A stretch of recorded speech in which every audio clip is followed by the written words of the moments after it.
Hi grade 8s, these are the solutions for week 2, lesson 1, probability. Now the first question we're working through isn't one of the evidence of learning questions, but it is a table that was just before the end of the PowerPoint, and it is really important that we understand complementary events.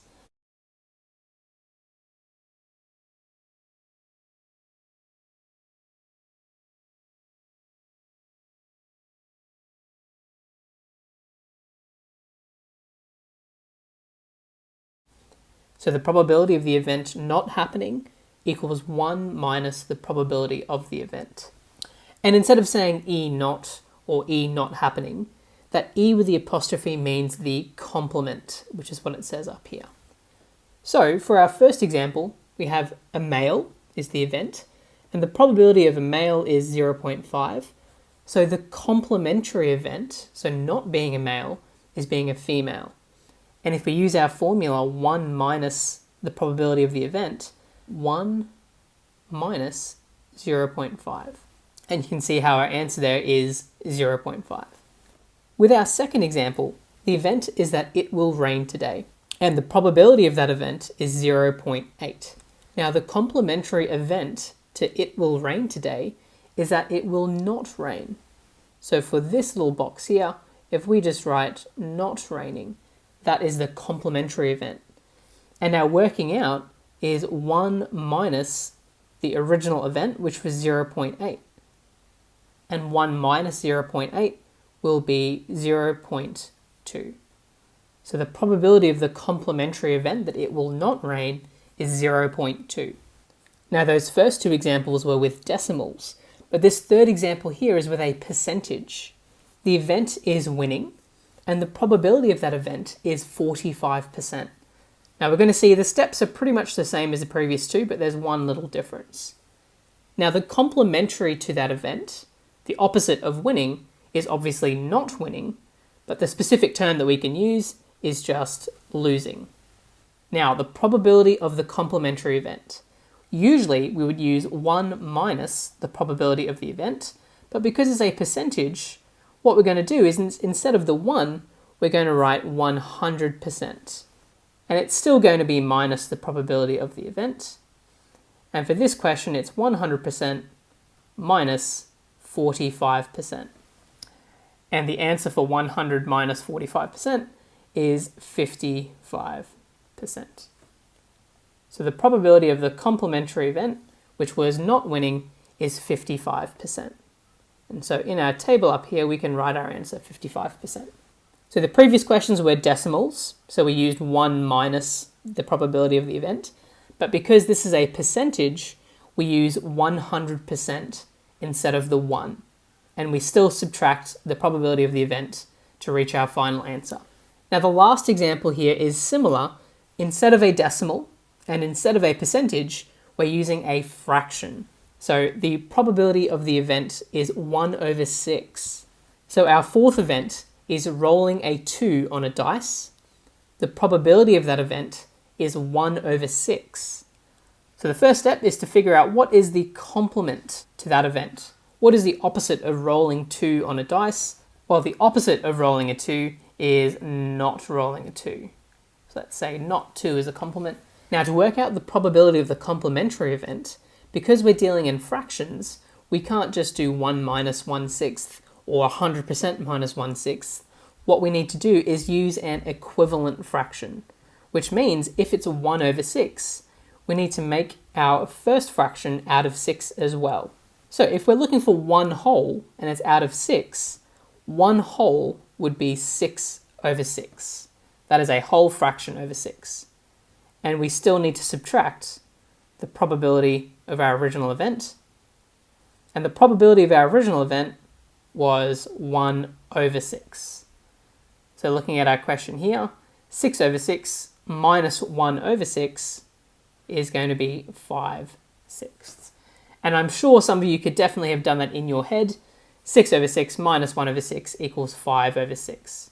So going back up to our table here, we fill in our last value. The complementary probability to rolling 2 on a dice, which was not rolling a 2, is 5 over 6. So it's much more likely to not roll a 2 than it is to roll a 2. So as you can see, the first two examples as decimals were quite straightforward. One line of working out, 1 minus 0.5 or 1 minus 0.8. But when you start using percentages and fractions, you need to convert one whole into a percentage, which would be 100%, or convert that one whole into a fraction, so 6 over 6. And then you can subtract the probability of the event to finally calculate the probability of the complementary event. So a little bit of a complicated table, which is why I wanted to go through it with you to make sure that we all understand how to do that. Okay, let's move on to the actual evidence of learning questions. Now these are a lot more straightforward than that table was. So our first question is to draw a probability scale and add the following. Let's draw our scale first. All right, so we need to add impossible, 50%, likely, and 75%. Now when we draw our scale, one end is going to be 0 and one end is going to be 1. Now impossible is at the very end. That's going to be where our 0 is. So 0% probability of something happening is impossible. 50%, if it's a scale from 0 to 1, 50% will be right in the middle there. So 0.5 or 50%. If something is likely, it's more than 50%. It's more than an even chance. So we can put it anywhere in this range between 0.5 and 1, and we'll call that likely. And finally, 75%, well, that's halfway between 50 and 100%. It's going to go right here, 0.75 or 75%. And that is your probability scale finished. We have impossible, 50%, a likely range there, and 75%. And question 2 is to make a list of everyday events that are certain, likely, even chance, unlikely, and impossible. And I'm sure you guys were able to come up with some examples for that one. Okay, let's move on to our final question for today, question 3. And this one did cause a little bit of confusion, so I did want to go through it in a little bit of detail. The letters of the word piano are written on 5 cards, and then 1 card is chosen at random. Write the sample space for the following events. Okay, now let's go through some of these. So the first one is choosing a vowel. So what we need to do for this question is write down all of the possible outcomes for getting a vowel.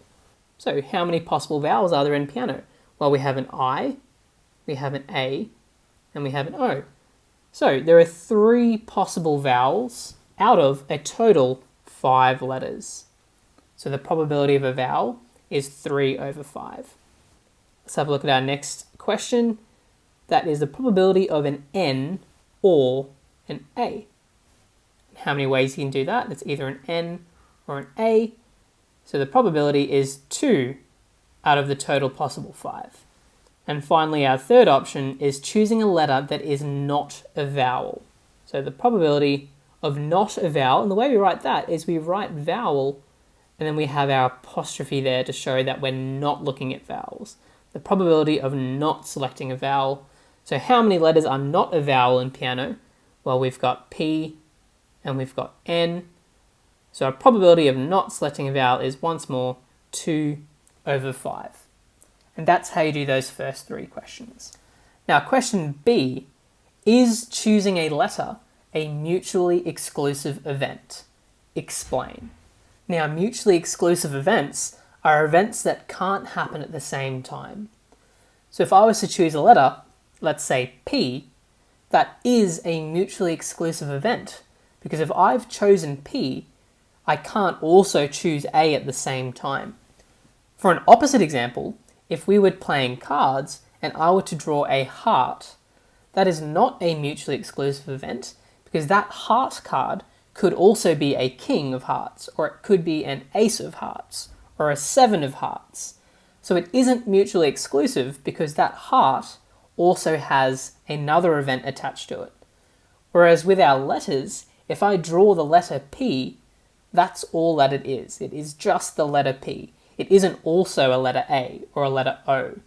So drawing a letter is a mutually exclusive event because it isn't another type of event happening at the same time.